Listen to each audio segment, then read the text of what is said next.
કાલે ગોરવા ખાતે જે ડિમોલિશન થયું એમાં એક માનવતાનું ઉદાહરણ દાખવવાની જરૂર હતી. કોર્પોરેશને ખૂબ ઉતાવળ કરીને એમને મકાન ફાળવણીની પ્રોસેસ બી કરી, મકાનની ડ્રો બી થઈ ગયા. ફક્ત 2-3 દિવસની વાર હતી ફાળવણી કરવામાં. એ લોકો ત્યાં જતા રહેવાના હતા, લોકો બી સ્વૈચ્છિક રીતે મકાન ખાલી કરવાના હતા.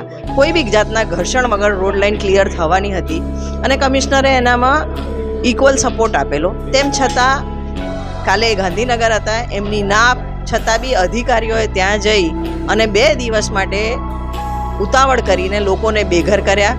લોકો ટેમ્પો લઈને રાતથી ઠંડીમાં બહાર બેઠા છે. બાળકો સ્કૂલ ગયા હતા, સ્કૂલેથી ઘરે આવ્યા હતા, એમના મકાનો તૂટેલા, એમની ઘરવકરી સામાન દબાઈ ગયો. એ રીતની પરિસ્થિતિનું નિર્માણ કરવા પાછળ જે જવાબદાર અધિકારીઓ છે, જેમને કમિશનરની ના છતાં બી નિર્ણય નહીં લીધો, એકબીજાની સાથે કોર્ડિનેટ નથી કર્યું, એ અધિકારીઓ પર પગલાં લેવા આજે અમે આવેદનપત્ર આપવા આવ્યા હતા. કમિશનરે વાત સ્વીકારી કે એમના ના કહેવા છતાં બી અધિકારીઓએ કામ કર્યું છે. હવે જે લોકોના ઘર ડિમોલિશ થયા છે, તાબડતોબ એમને મકાનની ચાવીઓ મળે ને એ લોકોને એકોમોડેટ કરે. પણ તેમ છતાં જે અધિકારીઓએ આ કૃત્ય કર્યું છે, રાજકીય ઇશારે કર્યું છે અને રાજકીય પોલિટિકલ એજન્ડા સેટ કરવા કર્યું છે, એ લોકો પર પગલાં લેવાને કાર્યવાહી કરવાની અમે માંગણી કરી છે.